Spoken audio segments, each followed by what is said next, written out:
The warrior stood atop a wall of ice, behind battlements thick with a rime of shimmering frost. Silver blue light gleamed from the hexagrammatic flanks of the fortress, whose highest spires rose impossibly into the clouds of light swirling above. The towers, too, were crafted of glacial ice, and as the light fell through it, the fortress shimmered with translucent hues of blue, turquoise, sea green, and cold rose. The lone warrior knew every inch of the mighty edifice upon whose battlements he stood. He knew its winding, empty corridors, its old secrets and glowing runic wards. This was an eternal place, and it was one he must defend. They were coming again. Grim-faced, the warrior rolled his huge shoulders and rose to his full, towering height. In one hand he carried a gleaming triple blade of ice, and as the first of the awful creatures burst from the snowstorm and clawed its way up the wall, the warrior readied his weapon. Trailing ethereal flames, the things scrambled over the battlements, and with a mighty howl, the warrior smashed them back into the void. More were coming though.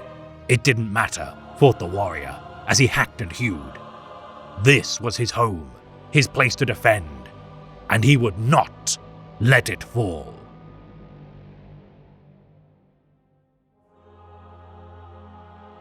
The Imperium of Man is defended by all manner of champions, wrought from legacies befitting fables and legends. Heroes and glory aplenty are made by the Emperor's angels as they embark upon distant stars to bring the Emperor's retribution to his foes. Yet only when a chapter's domains are challenged are their greatest songs sung, their deeds immortalized by the scholars of the Imperium as the greatest trial they shall ever face. For today, we shall elucidate a campaign enacted by the Crimson King of Prospero, as vengeance for his humbling by the Wolf King of yore. The war to defang the Vilca Fenrica, the Siege of Fenris. The wind whipped past Harald as he charged towards his unwary prey, but he felt no joy in this hunt. The Wolf Lord swung his frost axe savagely, hacking through a surprised demon and splitting it in two. Ice 2 thundered on, crashing through a mass of pink horrors. Something about this quest sat wrong with Harald. Something that had prickled at his instincts since he first heard those great brutes howling on Nereides. The Wolf Lord couldn't sink his fangs into what was truly troubling him, but it felt good to vent his formless unease as violence upon the demon filth. The infernal enemy were turning now, reacting with shock and outrage at the Fenrisian newcomers interrupting their sport. The demons stabbed with vorpal claws and hurled weirdfire, shrieking their wrath. Harald pressed on regardless, swinging his axe in killing arcs as he forced a path ever closer to the Wolfen. The Death Wolf would obey Grimnar's commands to rescue these beast warriors, but he would not pretend to like it. And he would not lie to himself that, for a moment upon the ridge, he hadn't considered simply turning around and leaving the Wolfen to their fate. As the last days of the 41st millennium drew to a close, warp storms ravaged the length and breadth of the stars, this era of long-dormant foes returning to the front lines of battle, hearkening many strange phenomena. Upon the hive world of Nereides, the forces of chaos took their first step to besiege the Fenris system, a seemingly random and aimless warp storm incursion which would mark a new era for the rout. Appearing so suddenly that no defense could be mustered, the defenders of Nereides beheld the skies fill with kaleidoscopic flames as the laws of nature seemed to malform and twist. Mutation, murder, and cannibalism ran rampant as trillions fought one another in desperate struggles for survival. Spires of bone-like structures erupting from below the planet's surface as skulls, wreathed in flame, rained from the heavens. Sending a distress signal to any who would answer their call, the planetary governor's plea for salvation would not go ignored, for Harald Deathwolf, Wolf Lord of the Vilca Fenrica, deployed his great company to stem the tide of demons and mutants spilling forth upon the surface after weeks of mayhem. His Thunderwolf cavalry attempting to salvage what remained of the planetary defense forces which had survived the slaughter. Within the Industrium Subterranal of Hive Predomitus, the battle lines of Sichian demons broke before the might of the rout.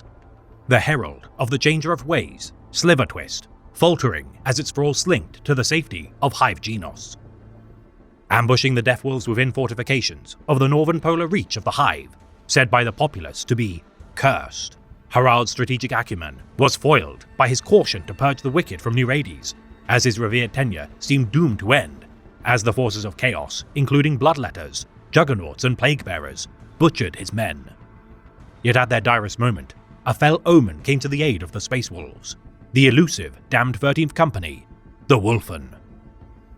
Their massive forms moving with terrifying speed as their punch daggers, claws and fangs rent their enemies to ribbons. Saving their bloodkin from the wrath of the demons, the Wulfen's fury behead the command structure of the Pawns of Tzeentch as they banished Slivertwist back into the tides of the warp. Approaching the Wulfen slowly, leaving his weapon behind, Harald Deathwolf stood before the hunched, lupine warriors, his own proclivity for animal instinct allowing him to perceive the glimmer of humanity which remained in their eyes. Beholding the ancient heraldry of the 13th Great Company on their armor, the mark of the Wulfenkind, the alpha of their pack, Ingevir, knelt before Harald. Urging the Wulfen to stand, Deathwolf spoke with his cursed kinsman and received a growled response in kind. We are brother. We are Wulfen. New Rades had been saved, yet the return of these phantoms of the Space Wolves past required Harald's great company to return to the Fang with haste, the disquiet felt by the Deathwolf for all his men to see. After a millennia of no sightings, the Wulfen once more fought alongside members of the chapter. Wolf Priest Ulrich the Slayer's insight that such a sign would prove the catalyst to locating the Wolf King, Leman Russ, and was too valuable to ignore. Re-equipping the Wulfen with weapons anew, the Iron Priest Hrothgar Swordfang crafted bespoke armor to accommodate their larger frames. Ulrich, watching these revenants of the Horus heresy burgeon with strength as he proclaimed the Wolf Time to be upon the chapter. Wielding enormous thunderhammers in one hand with storm shields in the other, the Wulfen's incredible strength bolstered, as each that took up ceremonial weapons of the Legion of old, faint traces of memory seemed to draw them to such ancient armaments.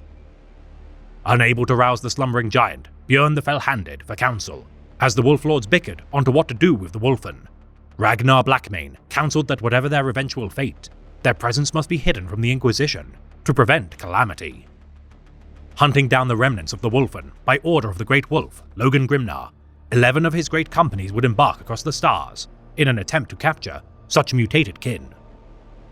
Finding their resurgence to be directly linked to the incursions of warp storms ravaging Imperial space, the Vilka Fenrika launched expeditions such as the Voyage of the Coldfang, Gas Giant of Fimir, Jungles of Dragos, and Penance of Atrapan. Every Wolf Lord earning glory in their ventures, while Engir Krakandum drove the Eldar craftworld Ulfway from the ore mines of Sparta IV, Eric Morkai bested a demon prince of Slaanesh on the world of Suldrabax. Eagle Ironwolf defeated the demon prince of Nurgle, Mordok the Rotted within the Midgard system, whilst Logan Grimnar led his great company to the shrine world of Icarus, with aid from the Sisters of Battle and Grey Knights as they fought the Thralls of Khorne. Harald's life saved once again by the Wulfen during the Battle of Siardagul. Though the Space Wolves earned great gains, their comrades in arms bearing allegiances to creeds other than their own began to investigate their purpose. Upon the world of Tranquilitas, Sven Bloodhowl begrudgingly fought by the side of the Dark Angels chapter, their swift departure spreading misinformation within their ranks. For as the Vilka Fenrika made all efforts to secure the Wulfen, such old rivals as ancient as their own creed watched closely, their duty to cull heresy never waning. Samael, Grand Master of the Ravenwing, marched across the Hall of Hidden Wisdom with Apothecary Ekrafan at his side. The footfalls of the two Ravenwing warriors echoed off the marble flagstones of the vast space and away to its cavernous ceiling high above. They were fully armed and armored, ready for a battle yet to be fought. But what sort of battle, wondered Samael, and against whom? These were strange days indeed, and matters only seemed to be getting more unsettling by the hour. "And you say he has still not been found?" The apothecary shook his head in answer. "No, my lord. Scout Dolatus disappeared within hours of him being brought to the apothecarian. I performed his initial inspection myself, and found nothing amiss, besides the obvious. It is most perplexing." Samael raised one eyebrow and shot the apothecary a stern glance. "I would say that is understating the matter, brother. A wounded warrior simply vanishes. None see him leave. No one has seen him since. How is such a thing possible? Did he remove himself? And if so, why? These are questions that will not stand to be left unanswered. No? The apothecary nodded. As you say, my lord. The search continues, and let us hope that by the time we return from Tranquilitas, our absentee will have been located. Samael gave no answer as he and his apothecary strode beneath the Martyr's Arch and emerged into the din and industry of one of the Rock's many embarkation decks. As was custom, both Ravenwing warriors brushed their fingertips across the stone of the arch as they passed through it, asking for the Primarch's blessings for the mission to come. Samael paused and surveyed the activity upon the cavernous deck. At one end of the vast, stone-carved chamber, the open void beckoned, its deadly vacuum held at bay by ancient force fields. Before this yawning maw, the warriors of the Ravenwing were mounting their armored steeds and moving to embark upon the Thunderhawks that would carry them to their strike cruiser. Samael felt quiet pride as he watched his brothers taking their oaths of moment. The feeling was quickly swallowed again by his disquiet. The report had come from one of the Rock's chief astropaths. Another warp storm had broken over the haunted world of Tranquilitas.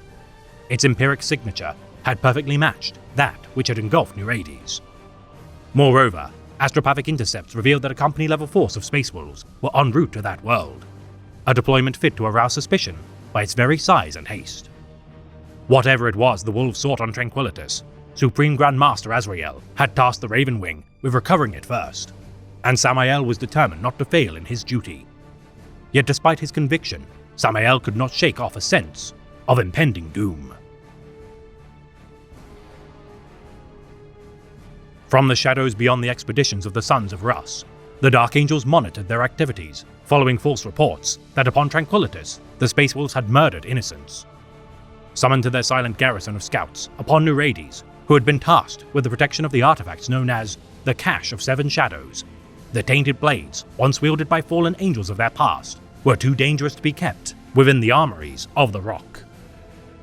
Wary of the Inquisition's involvement, following the distress call sent by Nereides, the Sons of the Lion scrambled to secure the cache to prevent evidence of their fallen kin from being discovered. Stored within warded vaults below the planet's polar ruins, only a seal of a Dark Angel's company master could open them once more. Their influence the reason for the population's fears that the ruins themselves were cursed. Company Master Araphil and his Lion's Blade strike force finding only one survivor from the conflict. Though the planetary governor had informed the Dark Angels of the demonic invasion, the wounds sustained by the slain bore no markings of immaterial origin. Retrieving the Seven Shadows to be safely reinterred once more, far from prying eyes, the chapter's apothecaries tended to the wounds of the surviving scout, Brother Dolatus, who divulged what little he could as his squad's servo skull was repaired by the Tech Marines of the Rock. Identifying the damage to be wrought by strange punch daggers, claw markings and teeth, the Space Wolves were inarguably the perpetrators of such slaughter. The picked feeds salvaged from the servo skull's memory core, presented to the inner circle. Grandmaster Ezekiel discerning the interference with the pick feed to be empiric in nature. This fact combined with alarming silhouettes of lurching, contorted Space Marines, bore an icon of the Fenrisian Wolf's head on its gunmetal grey armor fragments. Supreme Grandmaster Azrael, resolving to confront the Space Wolves for the loss of his men. In order to free himself of doubt, further evidence must be gathered before bringing the rout to justice. Yet unbeknownst to the Dark Angels, a thrall of the Architect of Fate weaved a web of deception within their ranks. For the being known as the Changeling wore the face of Brother Dolatus and began to unearth the secrets of the First from within. Now drawn into the impending conflict, as the Dark Angels mobilized, so too did the notice of another mysterious interloper watch from their augurium atop the silver pinnacle of the Citadel of Titan. Charged with confronting all threats of chaos incursion, as the Chamber Militant of the Ordo Malleus, the Grey Knights looked to their prognosticators as the weave of prophecy began to stir. Their artifact, known as the Speculum Infernus, stirring to life with the warp storm of Nereides' appearance. Further incursions had restored the fell device to full functionality, as Holopictors quickly noted the sigils manifesting from its glow. Deciphering that the artifact bore a warning not orchestrated by the ruinous powers directly, the Grey Knights assembled an unprecedented number of warriors to investigate the chaos incursion. Braving the raging currents of the warp, its tides attempted to buffet the Voidcraft from its course. The strike cruiser, Glorious Light, swallowed by its embrace, with the death of their navigator, as the Gellerfields of the Rapid Strike vessel, Sanctified Wrath, suddenly and without cause, failed. Many ships of the fleet performing emergency translation to escape disaster. Their decks were overrun with warp spawn, as the ruinous powers did their best to prevent the Grey Knights from reaching their destination. The Fourth Brotherhood, under command of Brother Captain Grud, teleported into the heart of a hurricane of warp flame, battling champions of the Blood God for 2 days and nights upon Hades' reach, until banishing the entities at great cost. The First Brotherhood, appearing in orbit of the gas giant Fimir, their combat against demonettes and bloodletters upon its mining platforms, ended by Brother Captain Pelinus as he slew the Great Unclean One, Bol Groblort.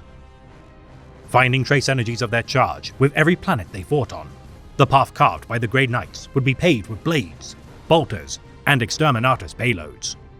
Nereides itself sacrificed in the process to prevent the escalation of chaos uprisings. The last motive energies, resonating with the Spectrum Infernus found upon the world of Midgal Alpha, Brother Captain Arvin Stern took to the field, mere days after the Iron Wolves of Eagle Ironwolf had departed. For as the High King and his Wolf Guard traversed the stars in search of the Wolfen, the champions of chaos had begun to invade the domains at the heart of the Fenris system.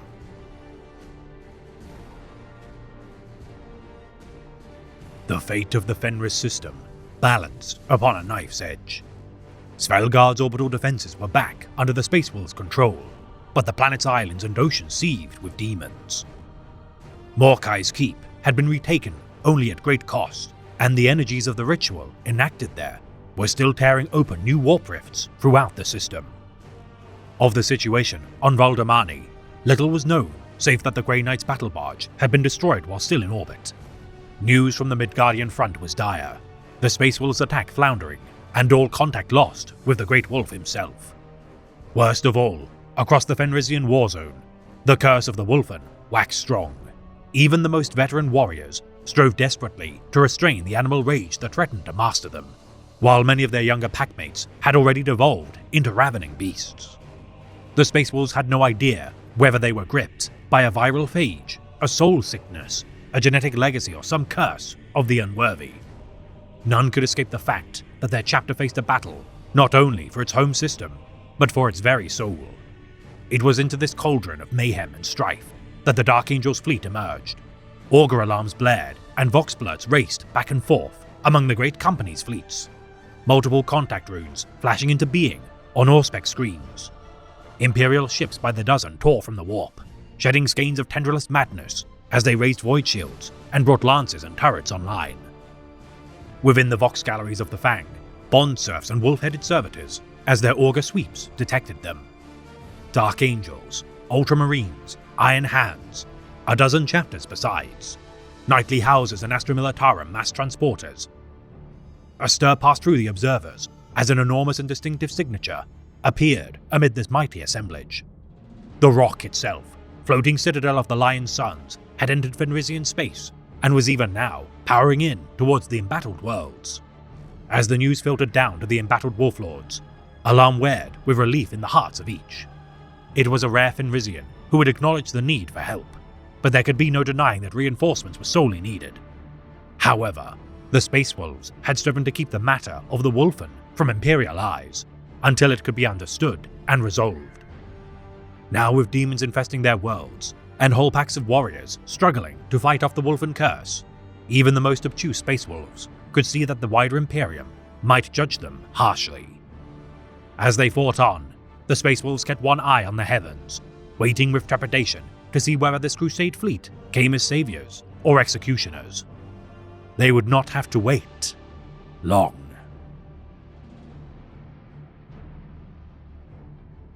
Bewildered as to why the rout had fled before their duty was truly finished, within Yrkala Hive, the Grey Knights purged the wicked as their descent into the Underhive spewed untold horrors. Finding a bestial corpse buried among the piles of slain demons, the Grey Knights beheld this giantized Astartes before declaring Midgal Alpha perditum extremis. High King Lord Grimnar would answer for the trail of destruction, bearing clear evidence of the Space Wolves' intervention. For this had not been the first time the Grey Knights had clashed with the Vilka Fenrica, and scores made prior during the Months of Shame had not been settled. Hunting for Logan Grimnar, the Grey Knights tracked the High King's presence to the world of Icarus. Arven Stern beholding an order of the Sisters of Battle fending off hordes of demons. Grey Hunters and Longfangs stemmed the advance of the Forge host of Soulgrinders, the demons of Nurgle purged by the Weirdstorm Brotherhood as overwhelming numbers of demons swarmed their positions.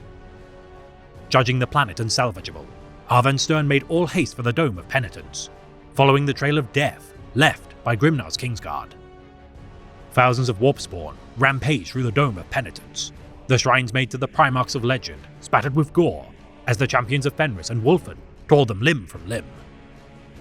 Grimnar charging the Bloodthirster at the heart of the fray as Arjak Rockfist's mighty hammer and Jarl Stormcaller's paws of lightning cleared his path, the Grey Knights aiding in the purge until the din of battle silenced.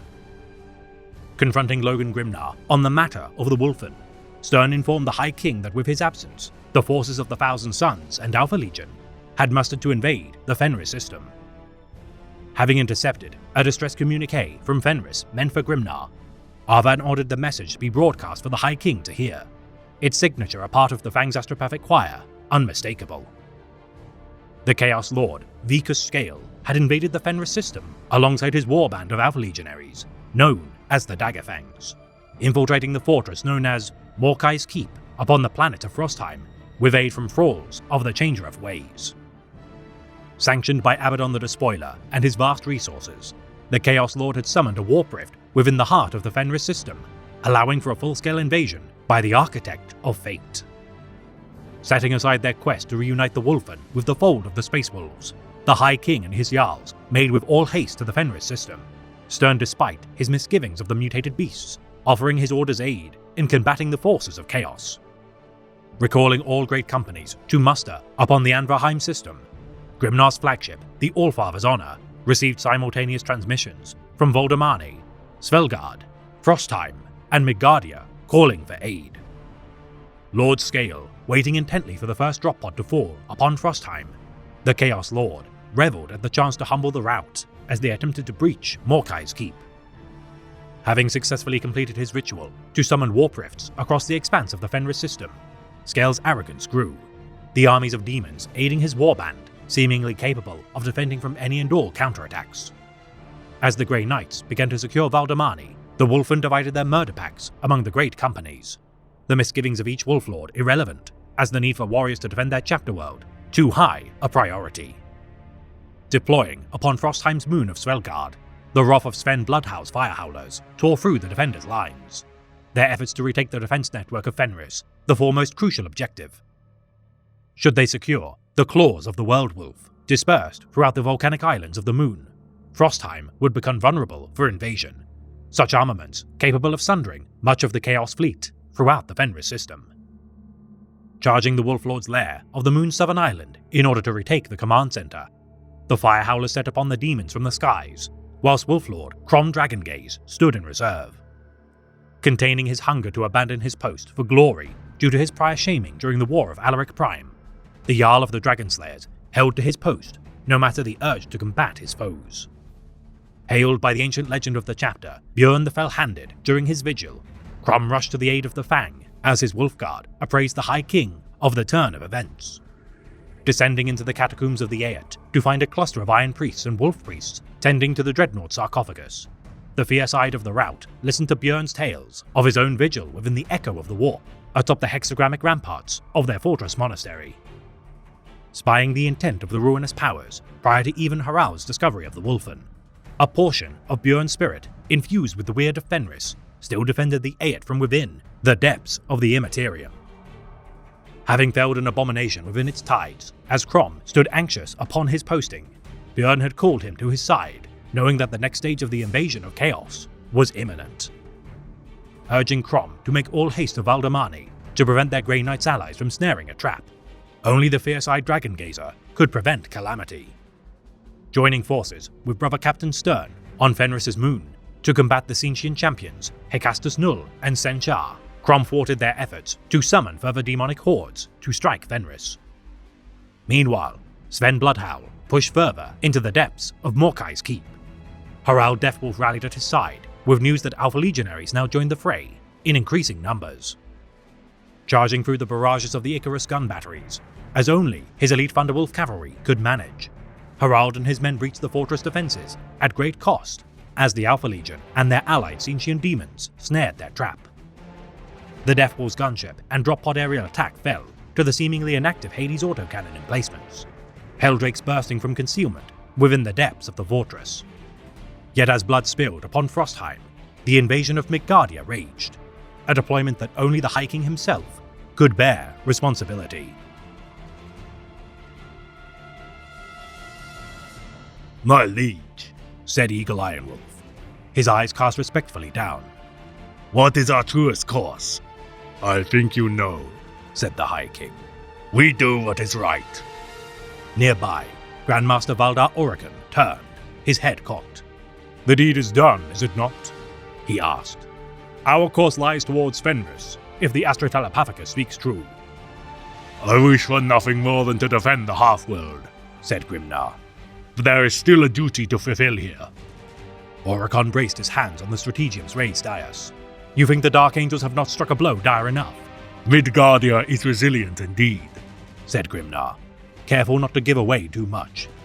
It is a world below the ground, as much as above. Oricon shook his head. The firestorm would have stolen the air from the lungs of any mortal citizen who sought to hide. Not so, said Eagle Ironwolf.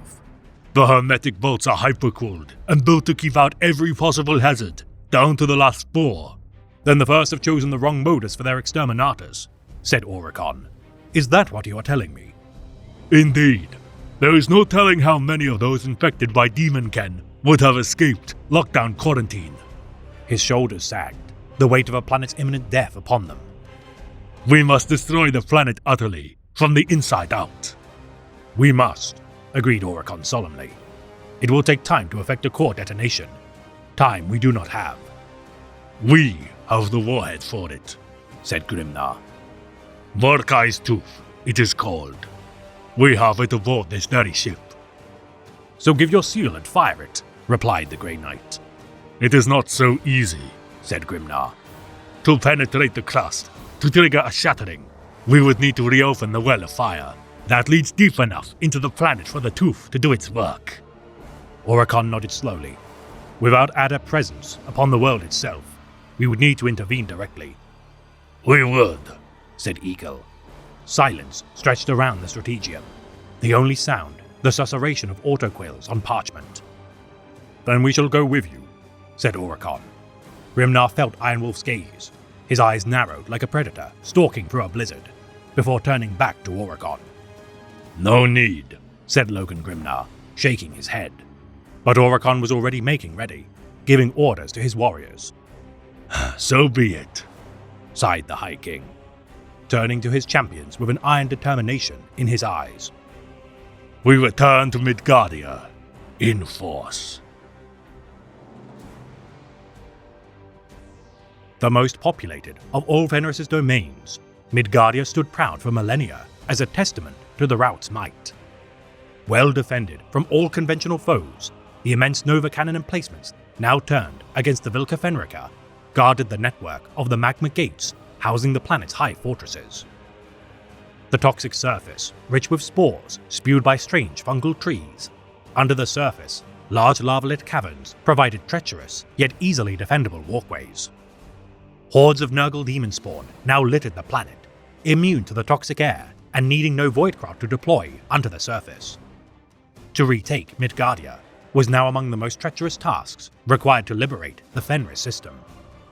Devising an ambitious assault, orchestrated by Strikeforce Fenris and Strikeforce Morkai, containing the Iron Wolves Great Company and Champions of Fenris respectively, orbital bombardments would precede their assault of the magma gates.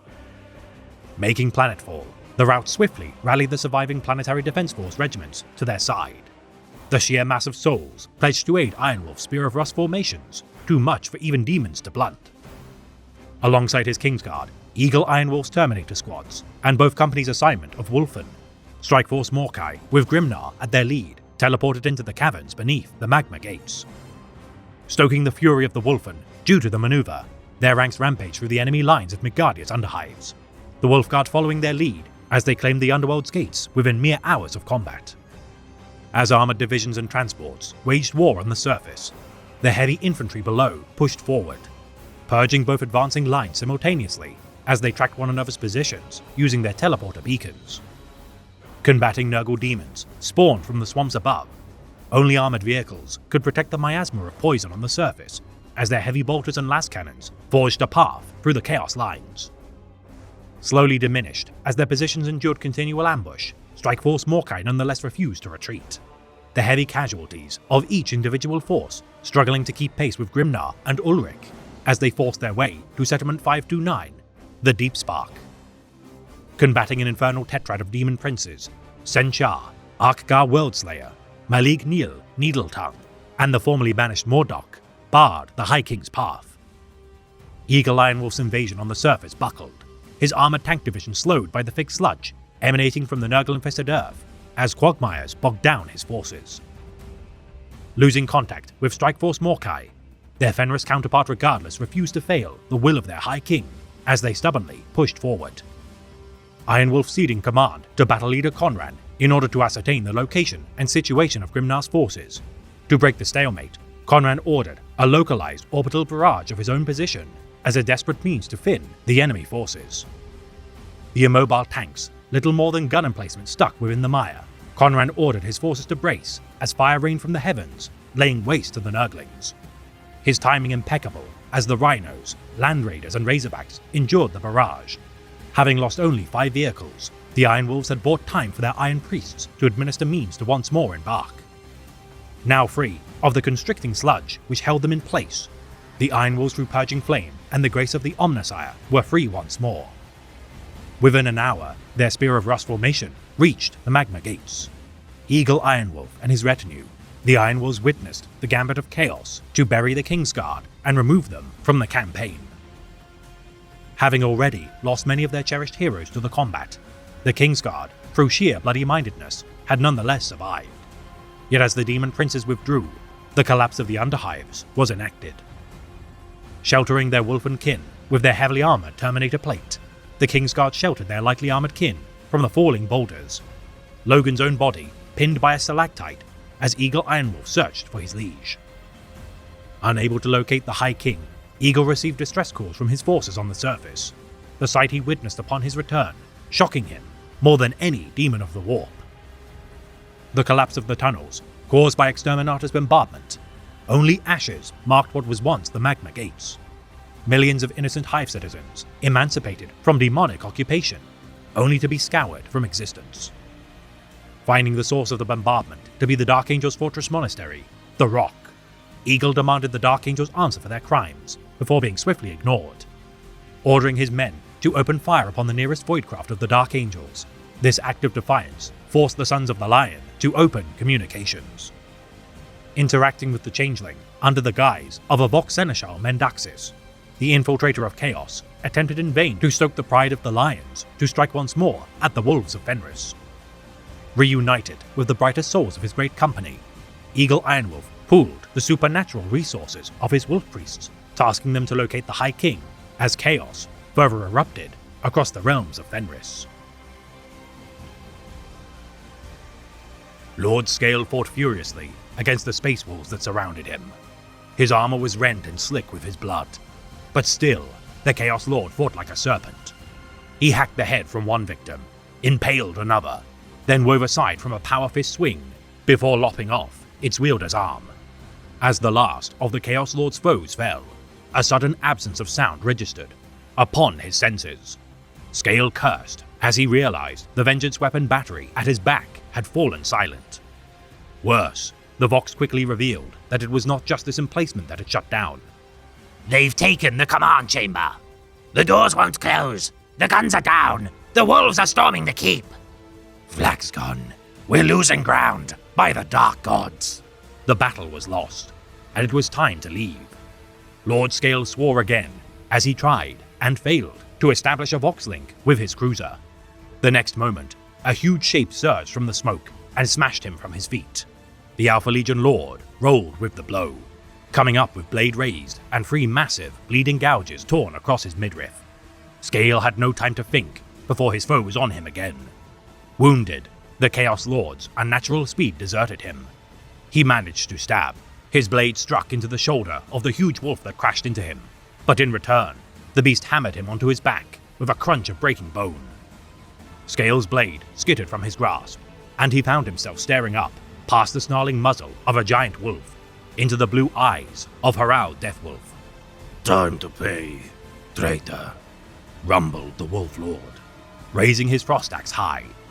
The ritual is complete, lapdog, hissed the Chaos Lord bitterly. Killing me won't change anything. Maybe not, replied Harald with a merciless grin. But it will make me feel better. With that, the axe sliced down, and Vika's scale went to join his gods. As Sven Bloodhowl continued to face the thralls of the demonic herald, Raksha Ars Thundersword, and the Bloodthirster, Vorhak, the minions of the Blood God delighted to witness such slaughter. Millions of Khornate demons countered the reckless attacks of the Fire Howlers, Khorne delighting at the spectacle of such capable warriors as the melee intensified. The curse of the Wolfen affected Bloodhowl's men, the berserker fury of the Fire Howlers managing to turn the tide of battle in their favor, until Vorhak itself fell at the hands of their rabid advance. Securing the moon of Svelgard at great cost, upon Frostheim, the Deathwolves similarly gave their lives in earnest to breach the keep of Morkai. Reveling in the mayhem wrought by his hands, Chaos Lord Vika's Scale took to the field and confronted the Deathwolf, his surety that the gifts of the ruinous powers and endorsement of the Despoiler himself was pedigree enough to protect his hide. Carving a path through cultists, demons and Chaos Space Marines, the Thunderwolf cavalry, with Harald at their spear tip, fought to sate their hunger for vengeance. The efforts of the Wolf Scout, Fengar, allowing the Great Company to disable the keep's gun emplacements. Ending the reign of the Daggerfang, Harald Deathwolf slew the Chaos Lord with the edge of his frost axe, Glacius. Rallying with Sven Bloodhowl, Bran Redmore, and reinforcements of the newly arrived Iron Hands, Red Consoles, Doom Griffins, Marines Malevolent, Guardians of the Covenant, Howling Griffins, Shadow Haunters, and Ultramarines chapters, The Rock, as the mightiest vessel of the Imperial Relief Fleet, assumed direct command of its assembled might, diverting resources to Fenris as it ignored hails from the Space Wolves and the system's denizens. Vengeful for the loss of their Ravenwing and Scout kin, said to have been felled by the Rout's mutated hands, the manipulations of the Changeling took root as the Rock's master astropath, Asconditus, relayed word that mutations of the Velka Fenrika had been sighted across 104 star systems. Each outbreak heralded by warp incursions, now seemingly requiring intervention of the clandestine Grey Knights chapter. The duty of the Dark Angels seemed clear. The heresy endemic in their ranks must be stemmed for the sake of the Imperium. Feeding from the rivalry first sown by the Lion of Caliban and Wolf King, Supreme Grandmaster Azrael had decreed a crusade to purge the rout of corruption and rallied an army of myriad allies. As tensions rose between the chapters of the Adeptus Astartes, Azrael ordered his amassed army to block all communication with the Space Wolves, the Changeling further falsifying reports that the Rout had intentionally fired upon the Grey Knight's fleet using the weapons of the stronghold of Longhowl. Having purged Midgardia of life, Azrael concluded that all other planets in the Fenris system must receive the same fate. The absence of High King Logan Grimnar further compounding the Dark Angel's attempts to glean insight into the conflict. Yet as the Space Wolves' fate seemed destined for extinction, Brother Captain Arvan Stern summoned Azrael to an urgent conclave at the side of the Wolf Lord, Ragnar Blackmane.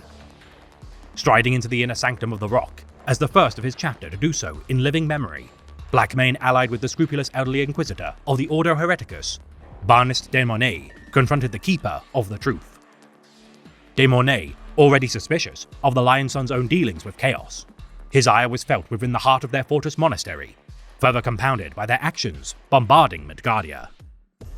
Morkai's keep of Frostheim, now liberated by the Space Wolves, had been sundered by the Iron Hands under orders from the Dark Angels, a needless gesture following Harald Deathwolf's valiant efforts. Establishing a parley between their forces, Blackmane knew that further ignominy would only cause more calamity. The endorsement of Arvan Stern not to purge the Wolfen, given great weight due to his unimpeachable standing. Pointing his gauntlet to the Changeling in their midst, Stern proclaimed the Thrall of Tzeentch wearing the face of the Vox Seneschal Mendaxis a heretic. The Dark Angels swift in turning their ire against the demon within the heart of their stronghold. The changeling chaplain strode onwards through the shadows, flickering sconces glinting in the sheen of the demon's armor. The surety and authority in the creature's every step was a better shield than the somber, black battleplate of the interrogator whose appearance he wore. No buzzing servo skulls here, their pitch-thief lenses recording events for later dissection.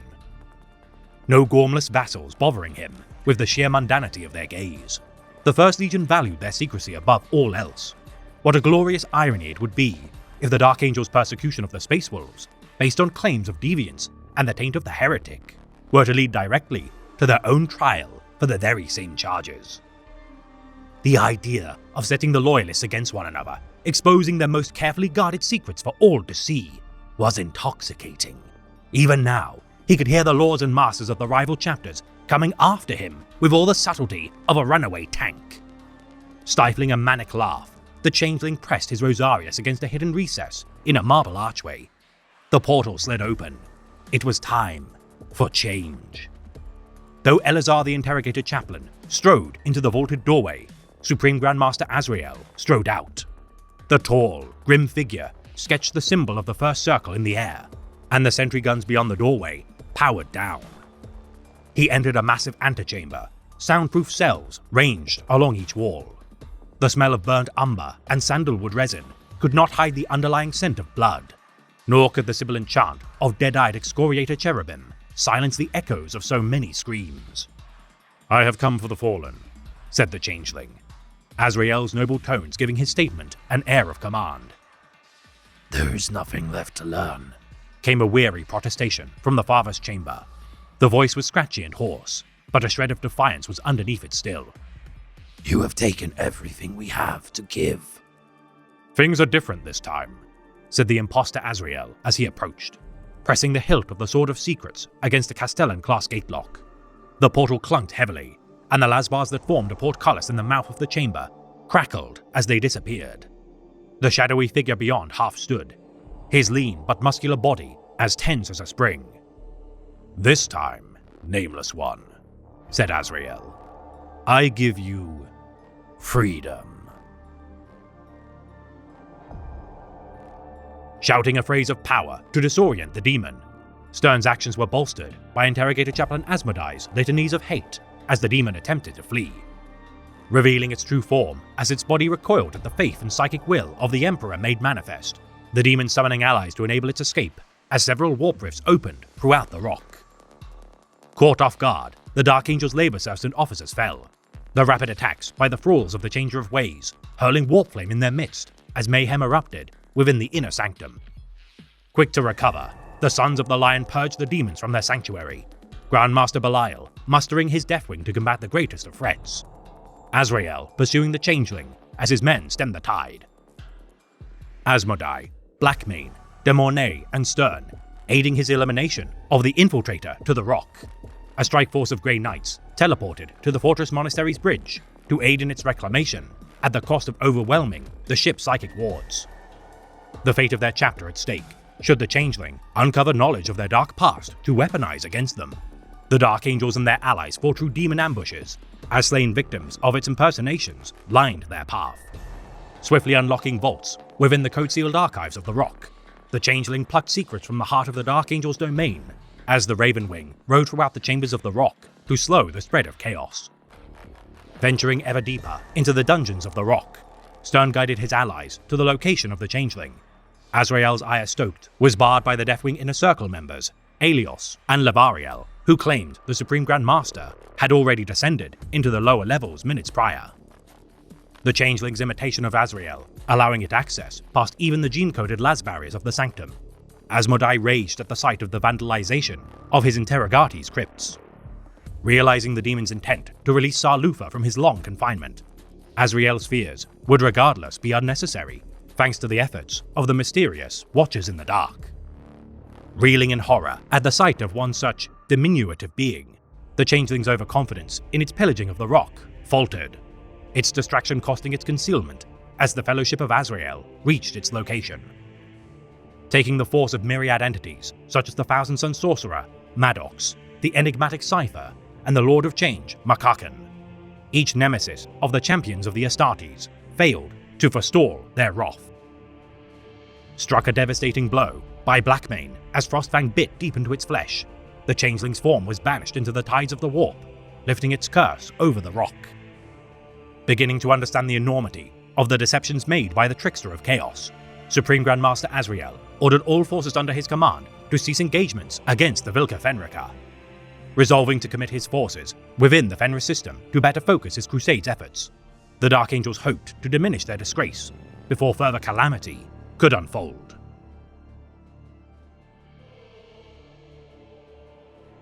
Harald Deathwolf snarled as he kicked open the buckled ramp of his gunship.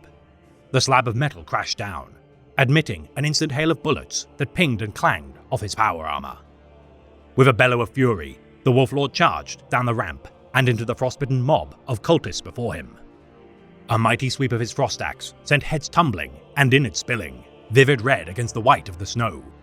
Behind their lord, Harald's Wolfguard was scrambling from their mangled craft, leading their mounts out into the cold daylight.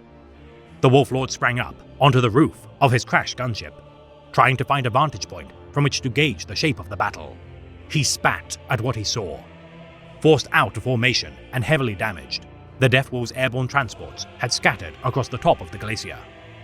Packs of Space Wolves were spilling from gunships, and drop pods all around Morkai's keep, blazing away at the surrounding foe. They were isolated, mired amid Firestorm Redouts and Vengeance batteries, and taking punishing fire from bands of cultists, demons, and Alpha Legion all around. Over the mayhem drifted the howl of the Wolfen, stirring that same animal hunger that had led the Deathwolves into this mess. If I live through this, Grimnar, you and I are having words, muttered Harald to himself, before vaulting back down onto Icetooth's broad back. He would unite his warriors and push for the keep, or die in the attempt. The Fenris system had suffered immensely, its planets burning and scoured of life as the demons of siege continued to harry the Aet and its guardians. Yet now the skies of Fenris itself were ablaze, the vengeance of the Crimson King writ large as silver towers of siege began to descend from the heavens. The final gambit of Magnus the Red had begun, as his plot to drag the planet of the sorcerers, Sortiarius, from the Eye of Terror into real space gained momentum. Gleefully watching from beyond the pale, the Cyclops of Prospero grinned at the thought of his most hated foe, brought low. His imitation of the sundering of his own precious homeworld, millennia in the planning. Azerheim, standing as the last bastion of the rout, the Fang stood defiant against the amassed strength of the Demon Primarch's forces. The knives of glistening silver cutting through Fenris' atmosphere, with hordes of the Thousand Suns rubric marines in tow. Set to specific points on the surface to enact a fell ritual to summon Sortiarius to the realm of mortals, the Vilka Fenrika could not allow such abominations to set root. The last saga had begun, the fate of Fenris seemingly doomed with no aid, no High King, and no means to confront the darkness. The Grey Knights had mind-scryed ill portents that tribesmen of the planet were being captured in order to be sacrificed to enable the ritual. The Titans of Saturn refusing to abandon the Space Wolves in their hour of direst need. Yet as the Wolf Time beckoned, the legacy of the rout would not end this day. Harald Deathwolf began the charge, the aged Wolflord charging the first silver tower of the Eokra Glacier with all due haste. His frontal assault supported by flanking maneuvers by Sven Bloodhowl and his Firehowlers, the Iron Hands, Ultramarines, and Shadowhaunters. Reviving their vendetta, first etched in history 10 millennia prior, the Space Wolves clashed with the Thousand Suns, locating the kaleidoscopic energies from whence the Pawns of Chaos were spawned. Deploying all remaining gunships available to their combined great companies, Wolves of Death and Fire hurled themselves towards the power of Akazept, their firepower nonetheless unable to penetrate its fractal constitution. Before the demons could counterattack, Dark Angel's gunships swooped in overhead, the Wrath of the Lion aiding the rout in hurling the Thralls of Chaos back into the abyss. Screaming triumph into the frigid air, Jarl Bloodhowl and his Skyclaws flew from their transports into the heart of the fray, Frostclaw's edge allowing Sven purchase as he scaled the tower. Carving through hordes of Sangors, no beastman would stave the wrath of this true scion of this primal death world. Sven's chainsword, Firefang, tearing through the Rubricae. As Firehowlers died in droves, Harald's Thunderwolf cavalry aided their plight. The Rune Priest, Njal Stormcaller, summoning furious tempests to hasten their stampede as the Rubricae fell in droves. Yet as the bloodshed thickened, the silver tower of Akazept began to glow, its siphoning of Fenris's weird energies, twisting the Fenrica Borealis from green to gaudy pink. The blood rituals made, using sacrifices of the tribesmen of the planet, lasting 9 hours, 9 minutes and 9 seconds of anguish, until the Crimson King himself coalesced in the skies. Barging his way into the material realm with no grace nor heirs, the Cyclops of Prospero's patience was at an end, his legions made in reality, sporting horrors in his wake as the assault of the Silver Tower withdrew. His chief librarian, Arzek Araman, standing by his father's side, the exile's toil to secure maps of the Eldar Webway proved fruitful as his hidden gateways disgorged monsters and zealots from their moors.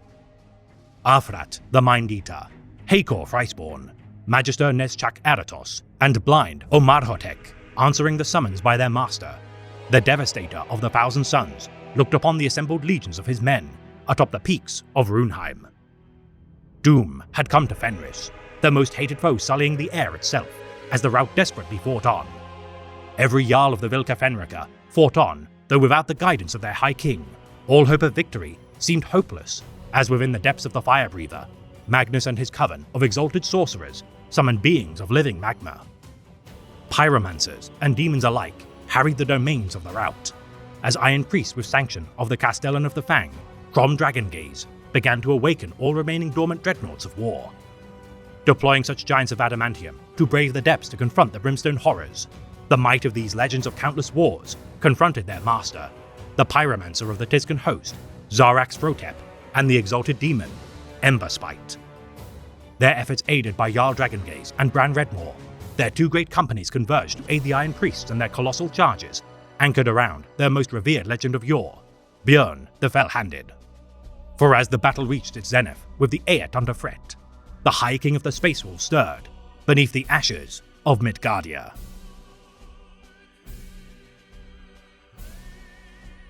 At Harald's words, Logan Grimnar's grip tightened on the arm of his command throne. While we traveled, the Stormcaller subjected our kin to every test he knows, Deathwolf. Grimnar bit out. I insisted on it. There is no Chaos Taint here. None. Perhaps not, rumbled Eagle Ironwolf. But there is something amiss. Some sickness, perhaps. My optic augers read biomechanical hyperactivity in my warriors. Their blood stirs. Grimnar looked to Ulrich again, where the Wolf Priest stood beside his throne. The Slayer's face was rigid, as graven as granite, and Grimnar knew that his old mentor still believed the Wolfen to be the Primarch's heralds. There would be no clear counsel from that quarter. Grimnar shook his head angrily. He would not believe that their kin were cursed. Something was at work here, but it must be some outside influence, the mischief of a foe to be slain. We make warp for Fenris at once, Grimnar decreed, his tone brooking no argument. And upon our arrival, the Wolfen will fight at our side. The Space Wolves will defend our homeworld, and we will do so together. Eagle Ironwolf, once more leading an expedition to locate his liege, though risking teleportation translation into the inferno of Bedrock, the Lord of the Iron Wolves assumed responsibility for the potential risk. Finding Logan Grimnar within the depths of the dark below, within the cavern of the Tetrarchs, Eagle rescued the High King of Fenris, presenting him with his teleporter Homer. Returning to the Allfather's honor, the High King looked upon the devastation, racking his fiefdom. The Grey Knight Oricon standing by his side with the Lord Ironwolf and what remained of his Kingsguard. Ashamed at his failure to confront his rival king when his men needed his guidance the most, Logan Grimnar grieved for the death of millions wrought by the Dark Angel's exterminatus actions. Midgardia had fallen, but the tenacity of its people had held strong until the last, a sacrifice which the High King would honor by snuffing out the last demon entities which now ruled its Carrion domain. Rescuing the few survivors who remained deep within the Grand Genitorium, High King Grimnar signed the death warrant of what remained of its husk by ordering his forces to siphon the energy from Midgardia's core. Firestorms consumed the planet, purging the followers of Nurgle which remained, the Allfather's honor firing the gigantic missile known as Morkai's Tooth into the exposed Grand Genitorium. The ship's crew timing a warp jump from the impending devastation with extreme precision. bathing the surrounding planets of the Fenris system in tidal waves, firestorms, and volcanic eruptions due to the immense energies released. The shockwave of Midgardia's death knell overwhelmed the Silver Towers besieging Fenris until they vanished from existence, damning the planets of the Fenris system to meteor storms for years to come. Such devastation was nonetheless worth the cost. For now that the Silver Tanners were rent from Fenris' surface, the final battle to save the half of the rout would be decided. Witnessing the death of Midgardia from afar, the Crimson King's schemes had finally been realized. His procurement of an entropic disease from the Pale King, Mortarion, in exchange for the planet to claim as his own, serving as the site to spread such contagion. Having chosen Midgardia as the new fiefdom of Nurgle's Garden, its destruction had snatched a worthy pride from the pawn of the grandfather at no great cost to the Crimson King. Harnessing the bittersweet destruction of the planet, the Silver Towers had been infused to bursting, their psychic harvest allowing energy enough to summon the planet of the sorcerers to Imperial space. High King Grimnar descended upon Fenris via drop-pod assault, the fury of his chapter rallying to his side as all forces of the rout converged to reclaim their homeworld. Ravenwing of the Dark Angels aiding their plight as the most able to reinforce their lines, flooding the territories of the Burning Lake where the greatest concentration of Thousand Suns remained. The fury of the champions of Fenris amassed upon the Wolflord's gullet as Eagle Ironwolf's armored divisions, Sven Bloodhow's aerial combatants, and Grandmaster Oricon's Grey Knights moved to reinforce. Upon his chariot, Stormrider, the High King carved through the armies of chaos. His stalwart champion, Arjak Rockfist, felling countless Rubricae as the Kingsguard gave their lives dearly to thwart the exalted sorcerers in their midst. Battling the Scarab Occult Terminators ringed around the Arch-Sorcerer, Arzek Araman, the exile's life would not end this day, despite the wounding of Thorfinn Daggerfist, beheading of Belagor the Pale, and immolation of Olaf Whiteblade. Resisting the urge to slaughter the exile, High King Grimnar spared the sorcerer his wrath as he set his sights upon a more worthy foe, the Crimson King of Prospero. Jarl Stormcaller dispersing the conjurations of Ahriman as Arjak and his men closed in. Their gigantic frames crushed the Scarab Occult Terminator Carders as the Rockfist hurled Foehammer which struck Ahriman full in the side of his chest. Retreating from the battle with his pride and bones broken, the Thousand Suns lines began to buckle. Magnus the Red, the last bastion of strength remaining to their ranks, as his sorceries ripped apart the first to strike him, the Ravenwing. Deathwolves, Dark Talons, and even the Third Brotherhood of Grandmaster Oricon failing to harm the colossal foe, as even Dread Knight Carders were cast aside like paltry toys. Magnus's laughter echoing as crumpled corpses surrounded his form. Jarl Stormcaller rallied his fellow rune priests, attempting to trap the demon Primarch by manipulating the jagged teeth of the wolf's gullet itself. The rocky outcrops of the chasm closing in on Magnus, the impressive tectonic shift of Fenris' very earth did little to ensnare the Crimson King as his might crushed them into sand. Grandmaster Oricon charged, Psy Lightning pouring from his nemesis force weapon until Magnus held them back on their caster, rendering Oricon into little more than fragments of seared silver. Eagle Ironwolf, the last contender to combat the Crimson King, as his armored formation, the Spear of Russ, fired their Godhammer Lascannon at Magnus's form, so too did they incur only destruction. Leaping clear of his vehicle, Eagle took up a Lascannon from a fallen Longfang, his precision though fired into Magnus's eye, stopped by the manipulations of the demon Primarch. Returning the shot upon Eagle, vaporizing him on impact, the High King simultaneously leapt from his Stormrider and called out a challenge to face him in battle. Leaping towards his foe, his double-headed Axe of Morkai buried deep into the chest of Magnus, its providence claimed from the bane of sorcery, Khorne, allowing it to bury deep into his flesh, carving through his arcane wards. The laughter of the Blood God rose for all to hear, a weapon of his making, having humbled a thrall of the Architect of Fate, a feat made to the entity's glory.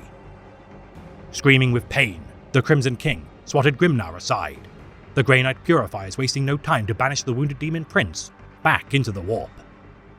In an instant, a psychic supernova engulfed the Crimson King, his Thousand Suns, and their demonic hordes. The war for Fenris had been won, yet Logan knew that more would suffer in the aftermath. The Grey Knights tending to their dour task to process and eliminate all who bore the taint of chaos. Though the Vilka Fenrica protested, the Great Wolf could not risk more of his men's lives, so beleaguered by the onslaught of Magnus. Unwilling to allow the Ordo Malleus to bring censure to the chapter, the High King could not risk another civil war, nor the exterminatus reprisal which would be incurred by Fenris. The new natural disasters which would forever plague the Fenris system, further compounding his woes. Midgardia was gone, Frostheim reduced to a barren wasteland, its moon of Svelgard beleaguered, and Randamani remained a hellscape. Yet Fenris stood, battered and bruised.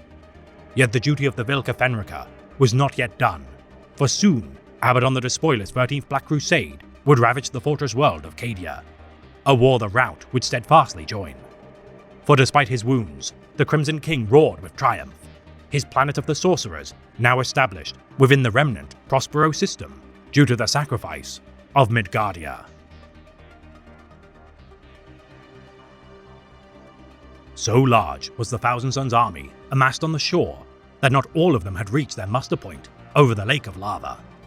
A thick knot of space wolves was hacking its way into the midst of a Thousand Sons strongpoint when Logan Grimnar saw something that snatched his breath from his lungs. A giant amongst men, clad in slate grey and gold, his blonde mane flowing in the hot breeze. His sword sang as he killed and killed, explosions of azure energy erupting around him with every thrust and sweep. For a moment, the apparition met Grimnar's gaze. This is your world, my son. Use its bite. Then the vision was gone. Part of Grimnar's soul sang nonetheless. It was Leman Russ. He had seen, he was sure of it, and he knew what to do. With a long and piercing howl, the High King of Fenris cut a path to the north.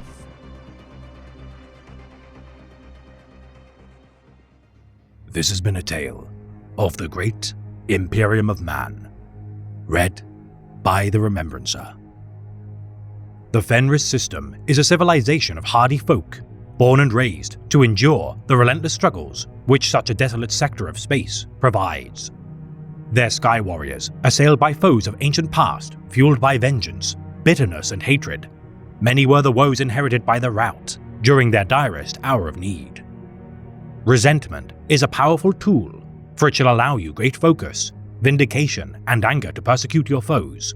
Yet regardless of its benefits, it also demands a heavy cost. All-consuming and never to one's final benefit, such an emotion is best diminished rather than nurtured, for in the end, nothing of worth is gained from such a cause. So endeavor to relieve yourself of spite, for though its barbs are sharp, they do not discriminate on who they shall inflict pain.